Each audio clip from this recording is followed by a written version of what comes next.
guys, good morning. Good morning. Yeah, I figured I'd try a different way.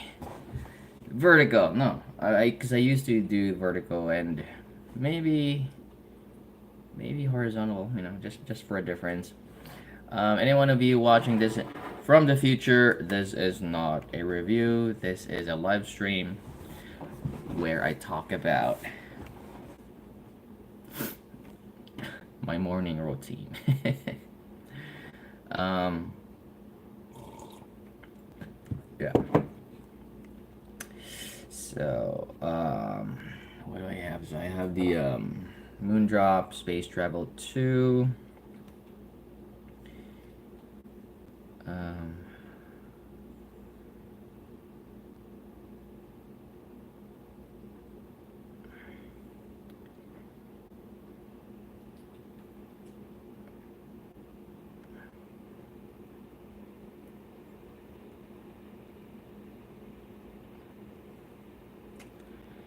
and the fiio fp3 planar.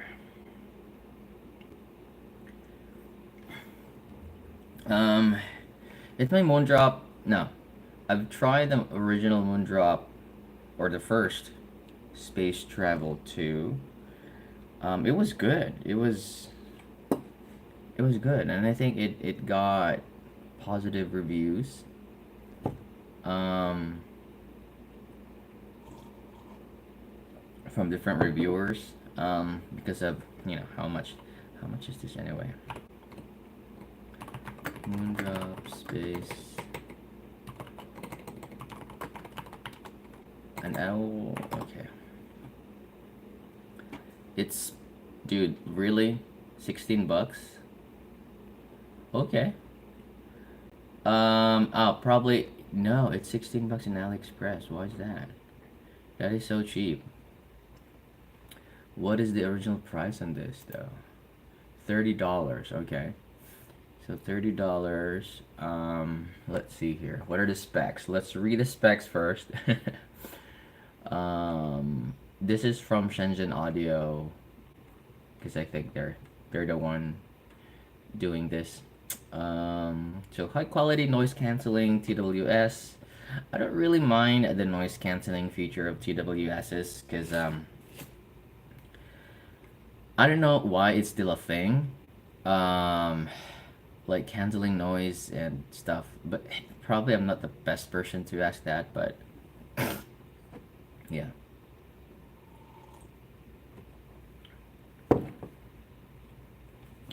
Anyhow, so it's Bluetooth 5.3. It's a single DD titanium dome diaphragm. That is interesting, titanium dome diaphragm. Because do you remember Ear Acoustics Audio, the the spa series? Um, I remember. I think their diaphragm is also like titanium dome or titanium something. Um, all right, 55 latency mode for game. Really? Okay. Moondrop link, touch operation, bass control, 3 levels of bass tuning. Okay, that is it. So I'm just reading this from here, okay? I mean, you can do it yourself. So I'm just I'm just trying to like read the product description if it matches my observation. Let's see. So 13 millimeter diaphragm. Okay. Um, hmm. So this is really interesting because um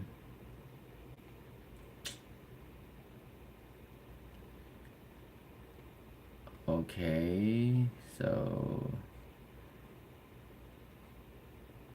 it has game mode. Oh, okay, so why is this like this though?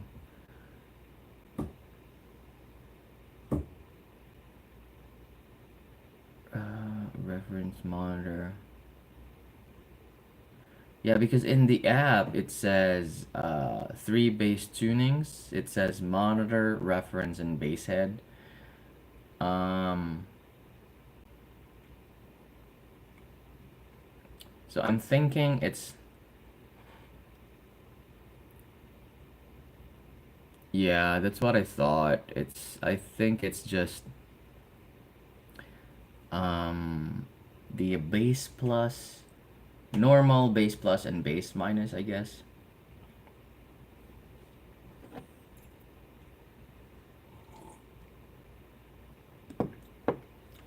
But the thing is, you can also customize it.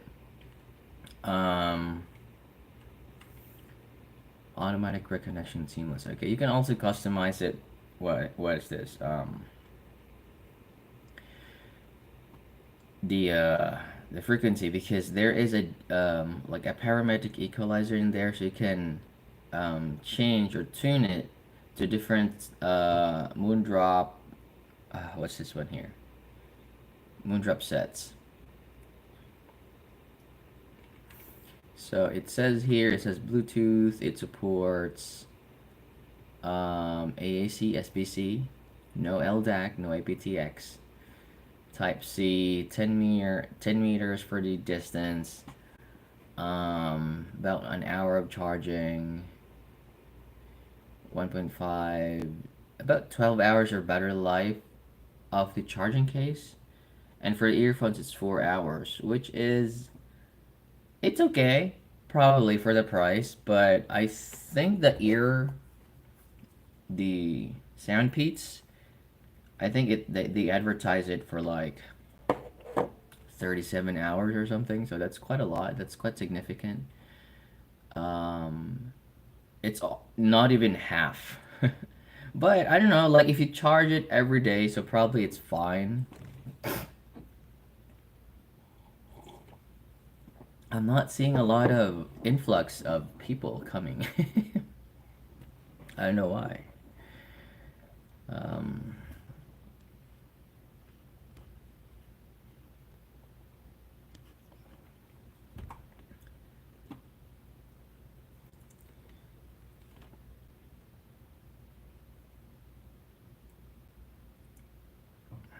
all right. So yeah, that is for the Moondrop space travel too. I mean, that's just the description of it.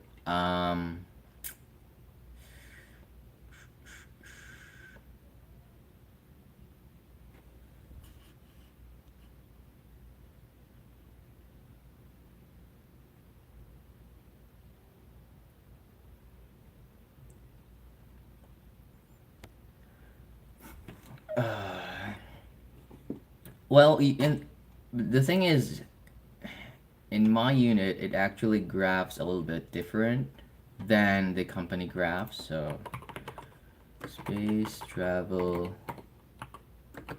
2. So I'm thinking who, no one has ever graphed it yet. Nope, or maybe space travel 2, please. Someone, no. Oh man. So I'm the only one who, yeah, haven't graphed it yet.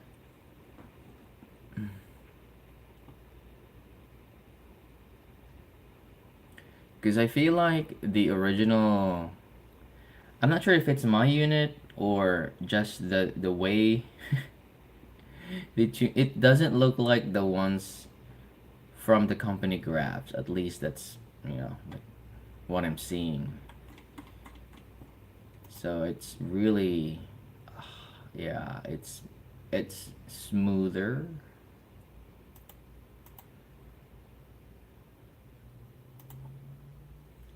The bit, yeah. So I can't. It sounds okay. It almost follows my neutral tuning, especially the bass. No, the stock. Um, just not a lot. Yeah, it's actually, yeah. It sounds okay. It sounds good. And it's $30, right? But it's Compared to Carol, though, let's see. Yeah, Carol's more contrasty. Maybe it's okay. Wow, I'm getting a lot of, so probably these are one of those. Maybe I choose this over the Carol because you can actually um there's DSP in there. That's one, like you can customize it, change it to whatever earphone you want. That's one. Um, Casey Carroll, I don't think Casey has an app, so too bad for Casey.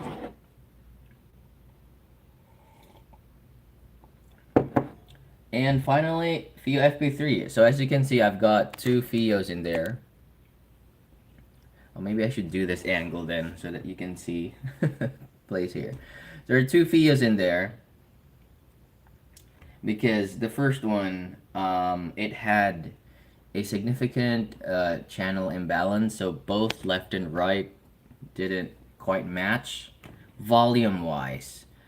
I think the tuning is about the same, but volume wise, it's just not there.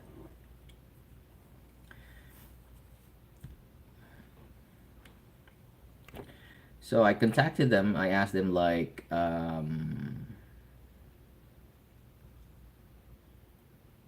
a while. Let me just see here.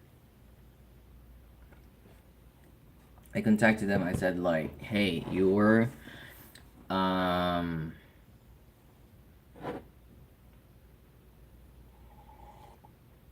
the unit I got has some imbalance to it. So what do you think? Do I like? Because in my end, I can actually just use the slider from the UAPP to balance the left and right channels to get the proper volume, but it's not. I mean, at least I could do that. I'm not sure. I cannot really. It's hard. Maybe I can pinpoint, but I won't be accurate in with the SPL of it, changing the left volume and right, matching it. I could probably do it pretty close, but it's not gonna be accurate. But yeah, Fio was kind enough to send me a new one, which meant I had to pay taxes from DHL because I actually had to pay. Yeah, I had to pay DHL taxes. So that was it. And so now I have it graphed. Oh my God, bless me. What happened? So let me see my graph here. No, let me see the company description first. Fio FP3.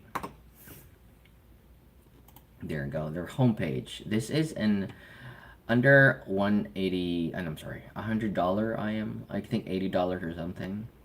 So this is their second generation self-developed 14.5 driver. Oh, so it says titanium and aluminum dual coating technology.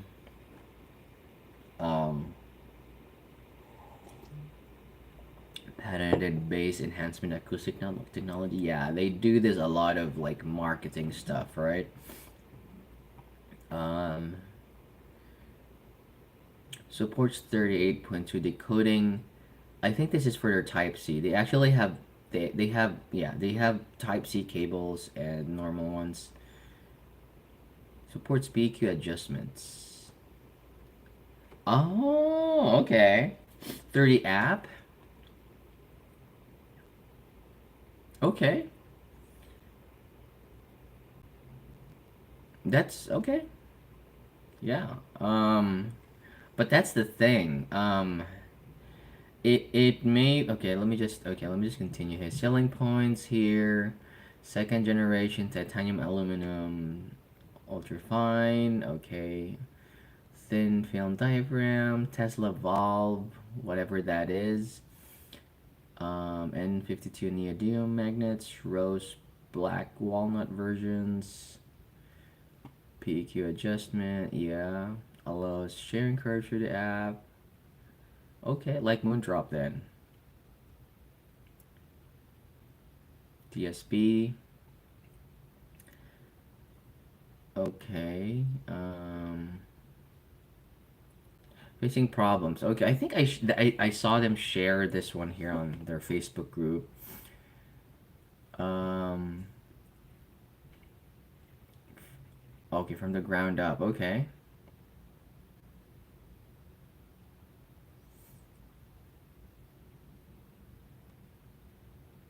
Self-developed driver can be completely customized to build and fit around a sophisticated acoustic system. Significant breakthroughs in sound quality. And what breakthrough is that? Features a large, almost limitless soundstage rarely found among its peers. It also effortlessly produces deep bass and detailed treble up to. Okay.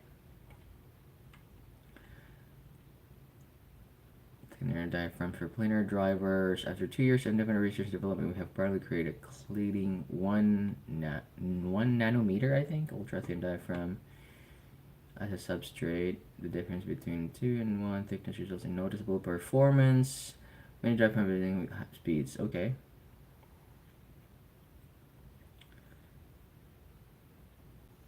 Oh, okay. Now, okay.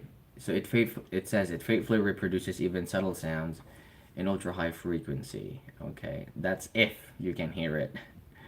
Yeah. Man, their page for this FP3 is long. It has a dedicated page for it.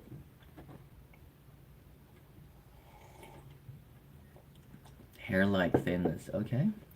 Yeah, they keep coming back to that a lot. So it really looks like they've paid attention to this one here. Um,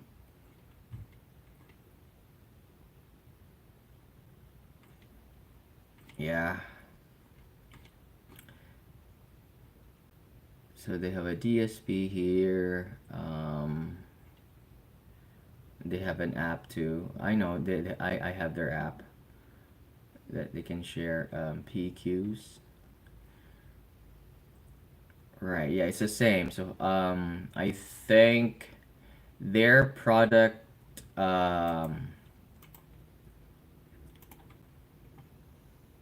it's the same. And I'm glad it's the same. I mean, like there's really yeah, it's identical. Like they're not lying, okay? That's what I'm saying.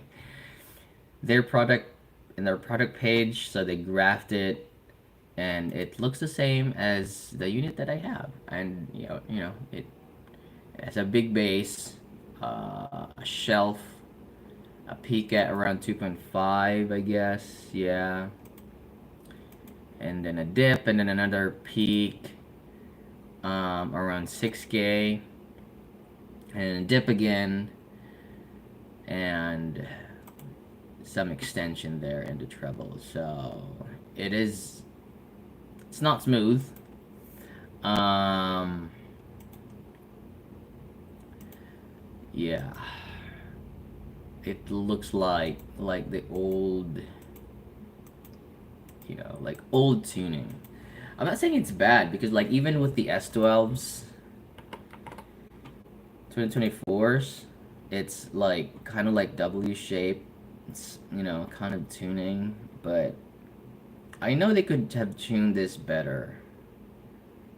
I'm pretty sure they could have tuned this better. Um, because just the peaks are just too pronounced. Like the peaks and dips are too pronounced, and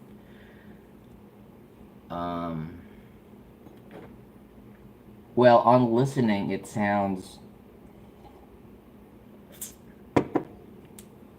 Oh, hey, gaming capsule. Where's that? Oh my god, I can't.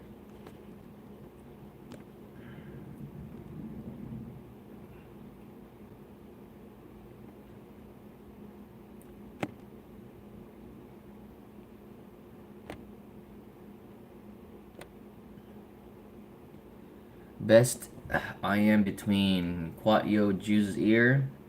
I prefer the Quatio than the Juice ear. Not for gaming, right? It really depends because their tonality is also a little bit different. I'm not into like, yeah, I play games every day, but when people say gaming, I'm thinking it's probably FPS, because I think that makes more sense with, people when they say it for gaming. I'm pretty sure it's for FPS because they want to hear footsteps and stuff like that. Um, but with I feel like the Quadio has that stage, at least in music. So I'm partial on the Quadio for gaming. With the Jizz ear, if maybe it is good for Jizz ear, but I didn't like it's. I mean, like for gaming, you don't really care about like how natural guns would sound, right? Because I felt like the drivers on the Jizz ear were not on par with IMs in its price range. So yeah, I'd probably choose the Jazz ear. Hope that answered your question. Um, yeah, hopefully though about Fio, I mean, like even RT, which is cheaper than the Fio, RTT10 Pro, it's much smoother. Like, look at that. Like, the bass, yeah, and the bass is more pronounced on the RTT10 Pro. It's just gonna sound sibilant. The Fio fp3 planar, it's gonna sound spicy. Yeah, and you can see it in the graphs. Um, yeah, the T10 Pro is just gonna sound smoother. So um, that's just it. And what else do I have the what else do I need to review? Oh, the Silver Stalker, was it? Silver Stalker, the ear acoustics. Very strange name. Um, Ear acoustics. VSA, yeah, VSA Max. So if I were to choose between Fio FP3 and VSA Max, yeah, they kind of like graph the same, right? I'd probably choose, yeah, but also it's a single DD and it's more expensive than the Fio FP3. I don't know. I don't know. Any one of you guys have the Truth Ear Pure?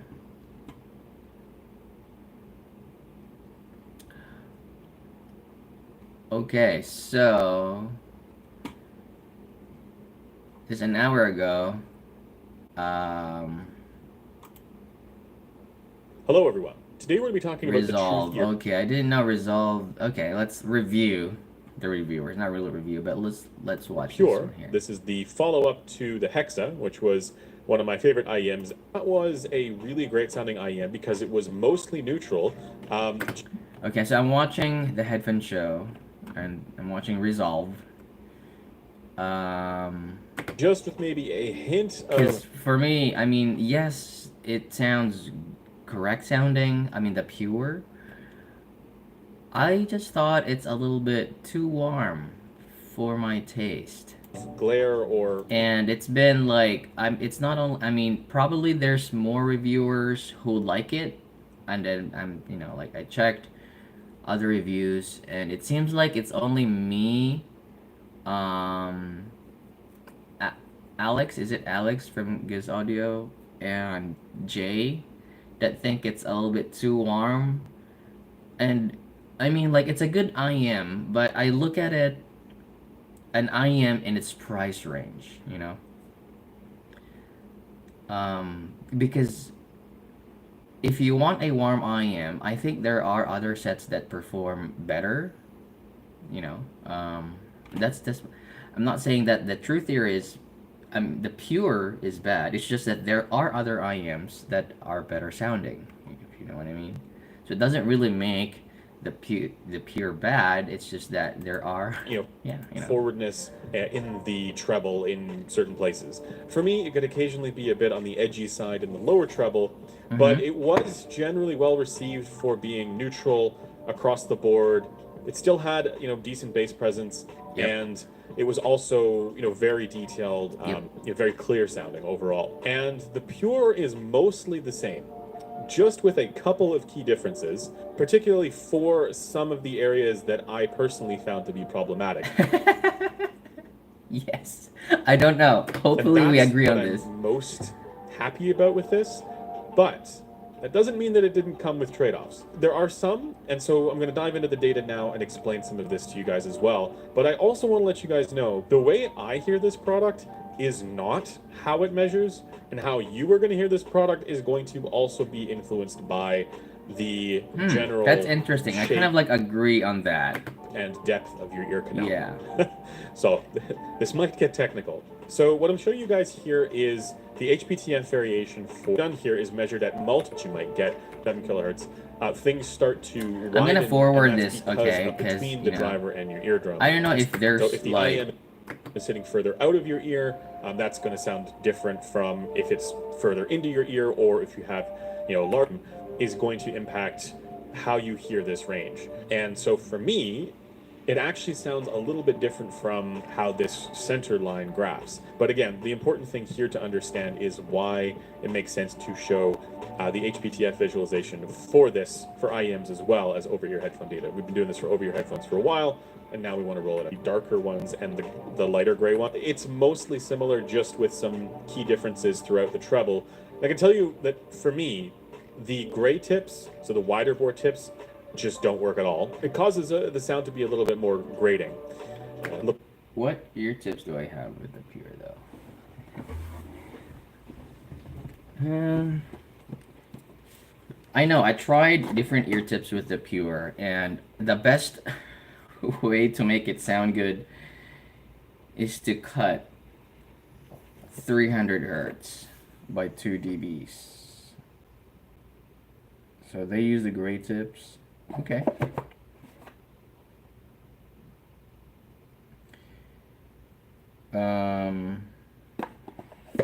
Like even if, I know I tried different ear tips, it's just, I don't know, maybe it's just me. I mean, I have Sankai, I have like JVC Spiral Dots Plus Plus, but it's just that area there. You can't,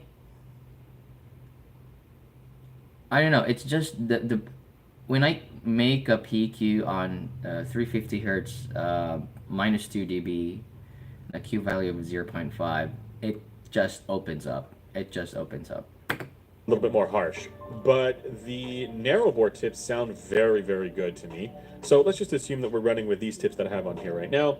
The pure is, as you can see, a mostly neutral IEM, very neutral. But with that said, there are a couple of features here to talk about. One is that there is a bit of bloom or forwardness in the low, mid, upper bass section. Okay. So overall, the mid sound mostly really good, really natural. It doesn't sound like honky or harsh or grating or anything like that. And I think actually the original Hexa, it did come across occasionally as a little bit on the lean or shouty side of things, a little bit glary, to do with a balance between the upper mids and lower mids.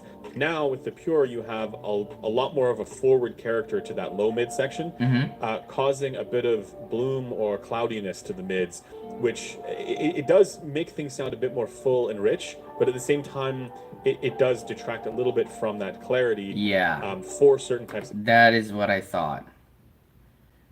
That's that if you've seen my video.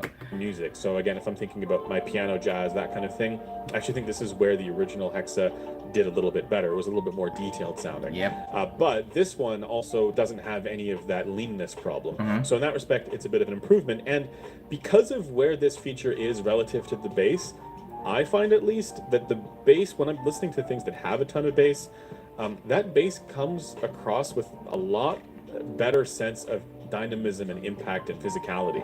Sort of an extra sense of hardness to the bass, which I think is in part because of this more forward character to that Yep. sort of, upper bass. But low it's mid too bloom forward for section. me. I'm not going to say that this is how I prefer it to be. I would have preferred a little bit less at around 200. That is what I thought. That is what I thought. I know Resolve is a drummer, but maybe this just preferences because I play drums. I just want my bass drum, bass kick to be tighter. Maybe it's just, you know, we're just probably used to hearing bass kick drums or something. Hertz or 300 hertz, wherever this is. But there are definitely moments with this IEM where things can hit very hard. I know. Now, here's the other side of this.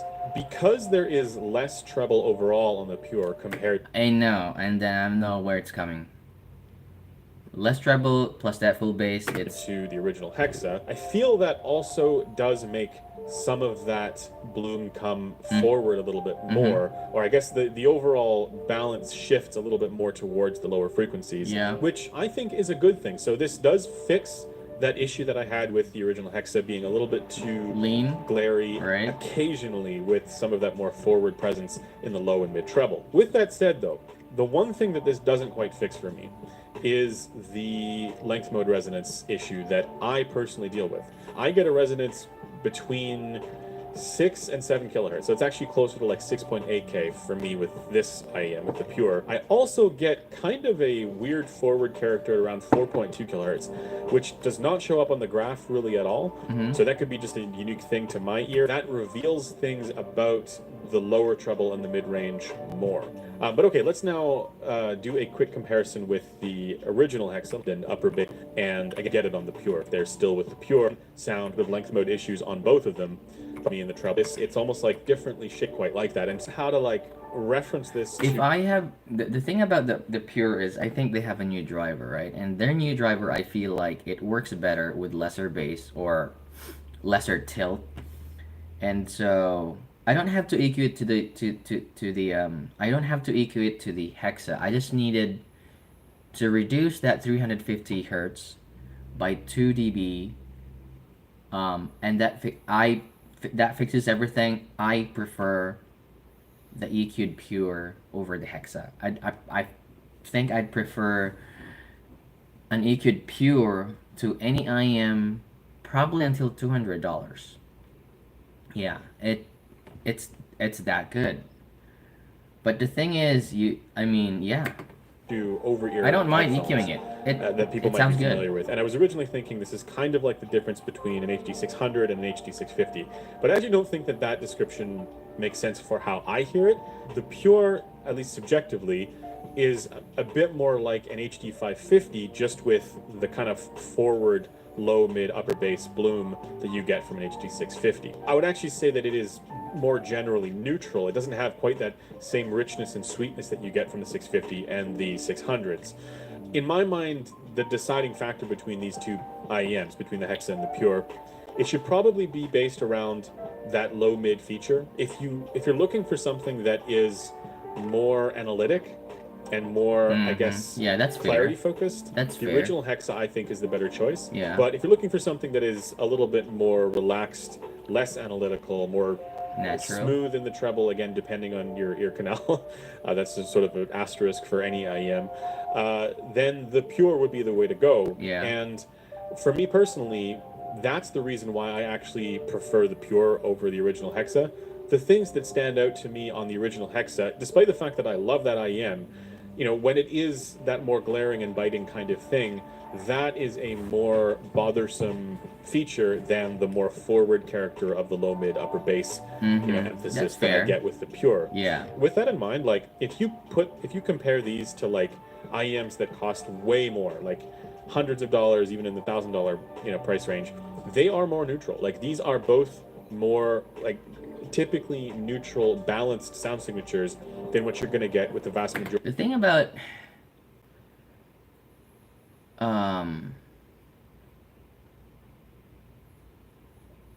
interesting though. Maybe it's really, I don't know. What do you guys think? The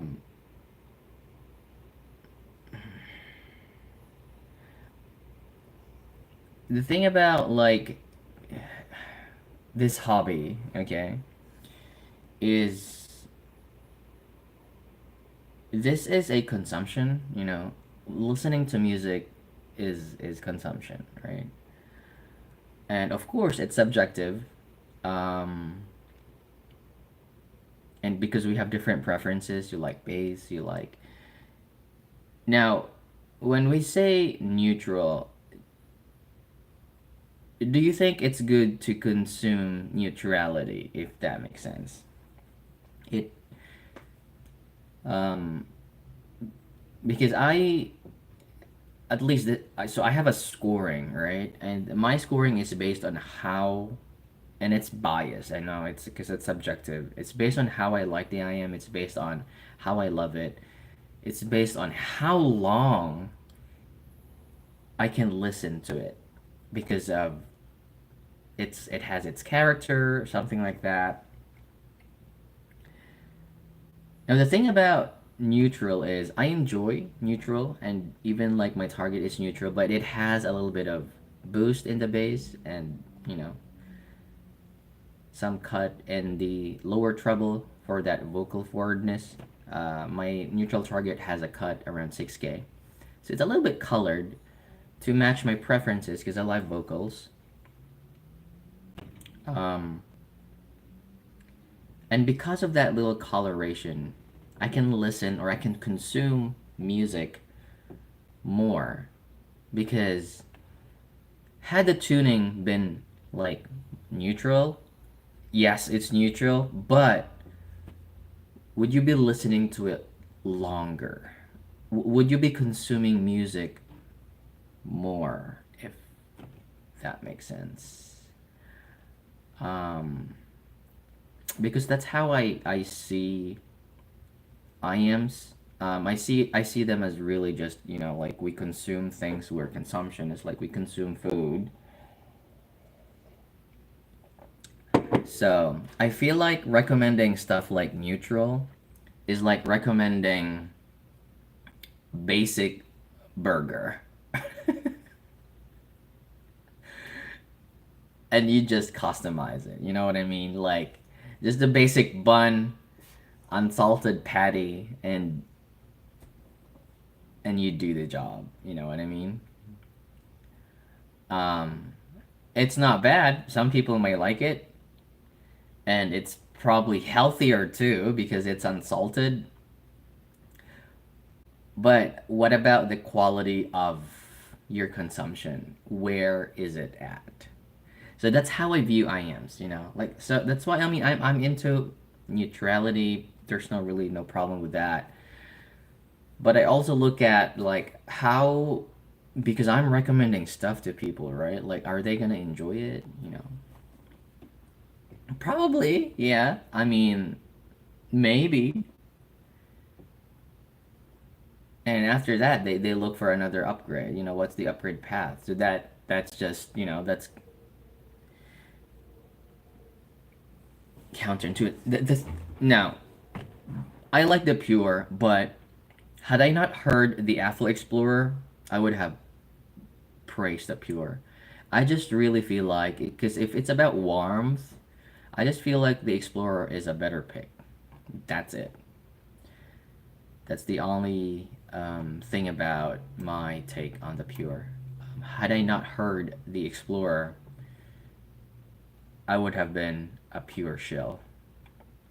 I just feel like the Explorer has that character.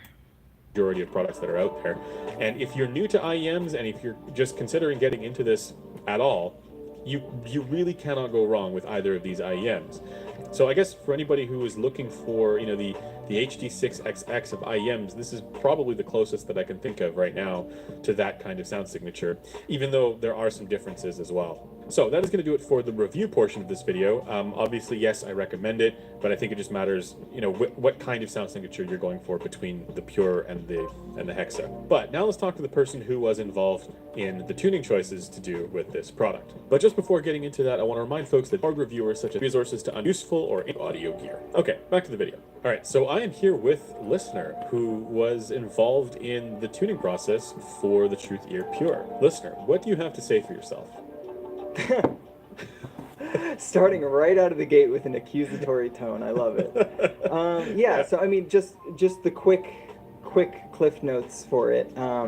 Yes, I was involved in the tuning of the Truthier Pure. There was no prototyping phase of it, so they never sent me any prototypes for me to That's like what I sign off thought on. actually. I no, that's not what I thought. I felt like he had something to do with the tuning, because listener is very active in the Truth Ear thread in Super Reviews Discord.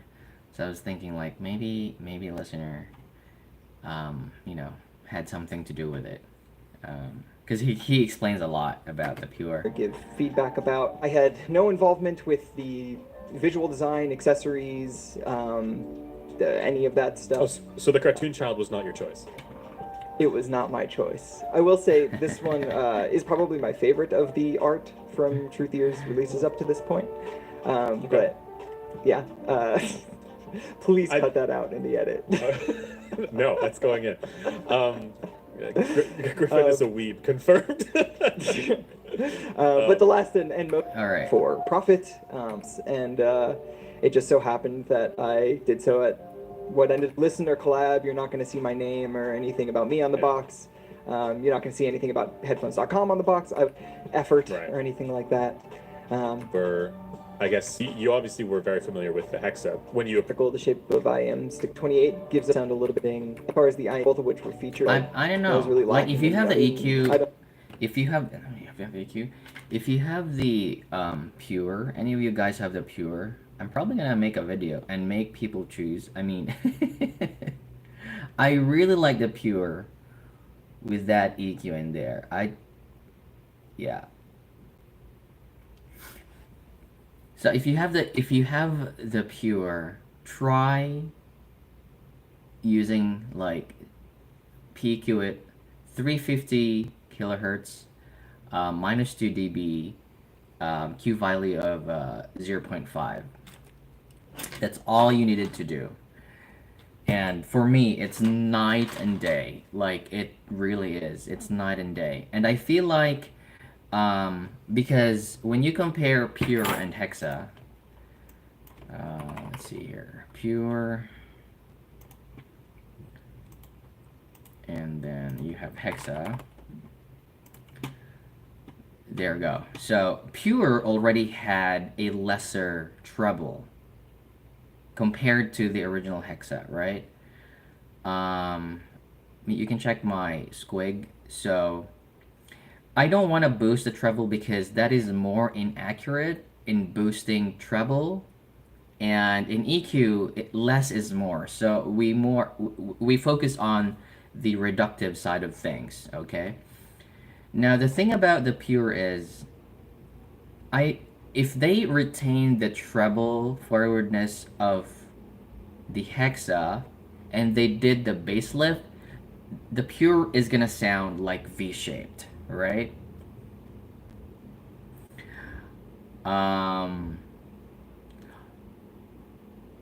If they retain a treble, right? So the Pure is gonna sound V-shaped. If they Now what they did with the Pure is they increased the bass and they also decreased the treble. So there's really that tilt in there, and so it's making the Pure a warmer set. Okay? What I did with the EQ is, because when the treble is reduced, you don't just hear less treble. You hear, like in any IM, when you adjust any of the frequencies, when you EQ any of the frequencies, it's going to affect the whole signature. So when you reduce any treble in any IM, it will affect how you perceive bass. Yes, it just is. It's just going to affect how you perceive bass, because there's lesser treble in there, then you perceive a more bass. That's just how it is. So the EQ that I did, the 350 minus 2, it just reduces the bass in there, and it opens it up a little bit. And so I feel like it sounds more balanced. I'm not. Yeah, I just feel like it's more. Does it sound like the Hexa? No, it's better than the Hexa. Yeah, it's definitely better than the Hexa. EQ'd, no cap. I'd choose an EQ'd pure probably until 300. I'd choose it over volume S. I'd choose it, you know, but it's really I cannot just listen to the pure stop tuning. It's just too warm. I don't know where you ended up landing on it. D650 maybe. I also think that, you know, I was originally struggling with, you know, what to compare this to because makes sense for this, you know, make advice. Given him thing, it's going to take a I little mean, time to digest. I'm gonna stick with what I Once he had digested it, he let me in on the fact he was actually already. It was colder. Agreed that was territory that was him a little. You know, that it was more about, of a neutral kind of thing. It wasn't so much about bass and contrast and all that. It was more about just like reasonable tuning. And most of my iterative tweaking was just kind of getting the mid-range balance to where we both were happy. And I think where I maybe flexed a little bit more of my judgment was on the treble and making sure it was relaxed enough that it kind of fit within the HRTF expectation that the 5128 and population average HRTFs tells us might be a good thing to aim for, but also that it would be something that works with a variety of tips. So some bright tips because they round it. The stock wide bore tip for me is a little bit all low treble better, but a little dip make at least. The Hexa and the pure, how would you kind of characterize that? The amount is basically identical. Something that I had lamented about the Hexa was that, you know, it often got complaints about the bass quality not being great, and to my perception it was because there was too much sub bass kind of overwhelming the mid and upper bass. So I wanted to kind of fill in that upper bass region to kind of bring forth some of the early overtones of bass guitars, bass synths, stuff like that. Headphone-like, I guess I'll say. An HD5 feel and sub to me being able to hear it as neutral as a lot of other people heard it. The pure, I feel like, is more in kind of the HD650. Maybe it definitely got a little a glare eye neutral density. Great, well, thanks.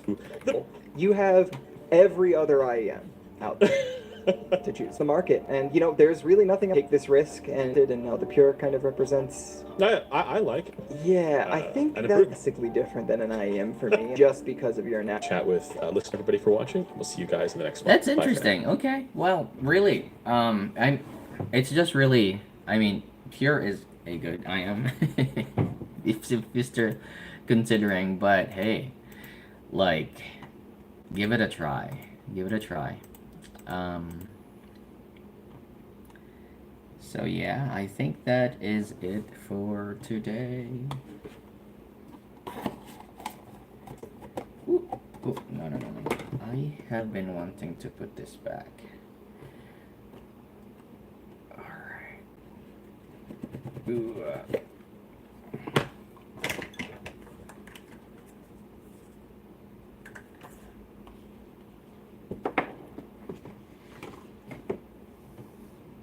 let me see. Oh, not that one. So yeah, I think that is it for today, guys. If still, you know, thank you for being here. Just really me rambling about some sets that that I am planning to review. That's gonna be Space Drop, Moondrop Travel, Space Drop. What the hell?